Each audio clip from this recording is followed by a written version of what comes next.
아토입니다. 반갑습니다. 주요 IT 관련 소식 전해드리겠습니다.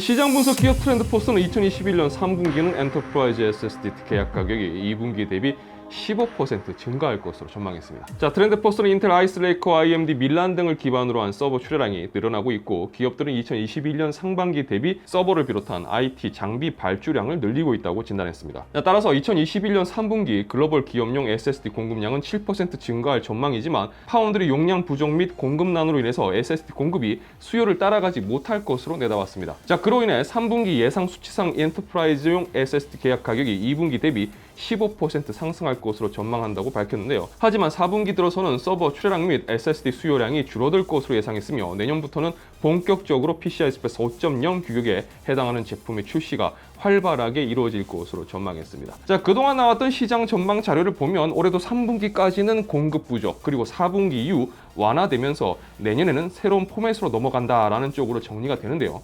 구체적인 데이터와 조사 내용을 제외한다면 사실 너무 뻔하게 예측되는 부분이라서 예상이라고 말하기도 좀 그렇죠. 자, 문제는 DDR5와 PCI Express 5.0으로의 전환이 어떤 식으로 이루어질 것인가, 그리고 제품 라인업이 어떤 식으로 잡혀갈지와 제조사들의 공급량, 그로 인한 시장 가격의 방향이 가장 중요하지 않을까 싶습니다.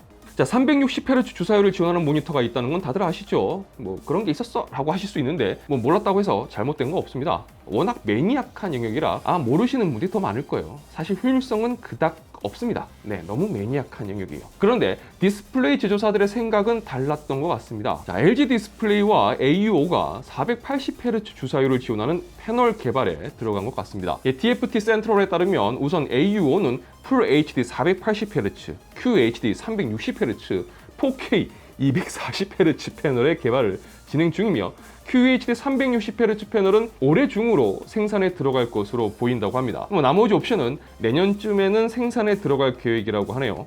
자, LG 디스플레이 역시 FHD 480Hz 패널 개발을 계획하고 있으며 내년 4분기에 생산 계획이라고 합니다. 또한 자사 QHD 대상도 패널의 주사율을 240Hz로 끌어올릴 계획도 하고 있는 것으로 전했습니다. 자, 모니터의 주사율이 올라가는 건 그렇다고 치더라도 과연 이게 효율성이 있는지에 대해서는 고민을 좀 해봐야 될 것이라고 저는 생각합니다.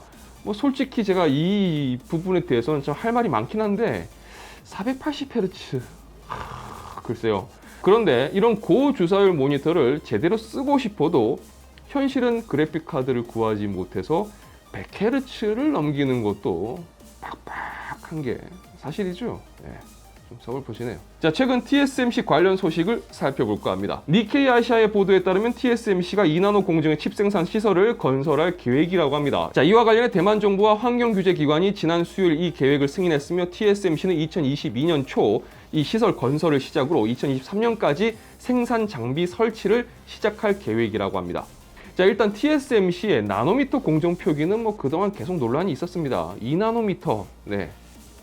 그런데 발표 시점이 바로 전날 인텔이 2024년까지 가장 발전된 칩을 생산하게 될 것이고, 또한 TSMC와 삼성전자로부터 잃어버린 이 왕좌를 되찾을 것이다 라고 나름 선전포고를 한 터라 이 발표 시점이 좀 느낌이 좀 그렇죠. 그런데 니케이 아시아의 보도 내용을 살펴보면 좀 재미있는 부분이 있는데, 현재 계획된 이 2나노 칩 공장이 사용하는 그 물의 사용량이 하루 98,000톤에 이를 것으로 예상이 된다고 합니다. 자, 이 양이 엄청나게 많은 거예요. 왜냐하면 2020년 TSMC의 1일 총 물 소비량의 50%에 해당하는 양이 98,000톤이라고 합니다. 2025년까지는 그 중에 10%를 이 재활용수로 대체하고 2030년까지는 100% 재활용수화한다는 계획이라고는 합니다만, 이미 2020년 역대급 가뭄으로 인해서 용수 확보에 어려움을 겪었던 TSMC 입장에서는 가급적이면 이 생산 시설에 필요한 여러 가지 자원 확보가 수월한 지역에서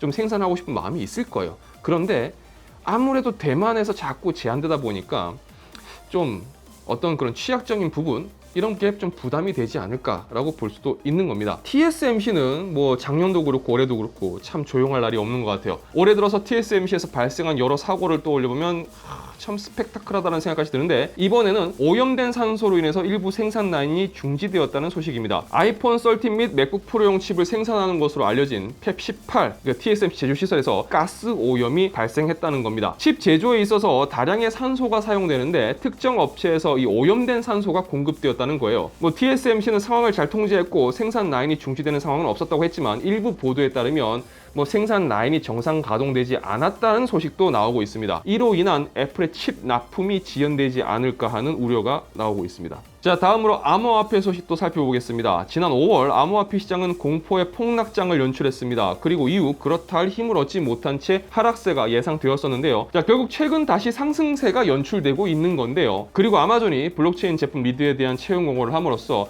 이제 아마존도 비트코인 결제를 지원하려고 한다라는 루머가 돌기 시작했던 거죠. 뭐 이유가 어찌되었든 암호화폐 시장은 예전에도 그랬고 최근에도 그렇고 뭐 소문 하나에, 그리고 기업인 한 사람의 뉘앙스 섞인 말 한마디에 분위기가 바뀔 수 있는, 볼 때마다 정말 신기한 시장인 건 변함이 없는 것 같습니다. 자, 그런데 로이터 통신에 따르면 아마존은 최근 돌고 있는 비트코인 결제 수단 관련 소문 및 언론 보도를 전면 부인했습니다. 또 소문이었고 또 사실이 아니라는 겁니다. 그렇지만 이미 코인 시세는 탄력을 잔뜩 받아서 올라갔죠. 자, 왜 암호화폐 시장의 이런 상황을 볼 때마다 데자뷰를 겪는 것 같을까요?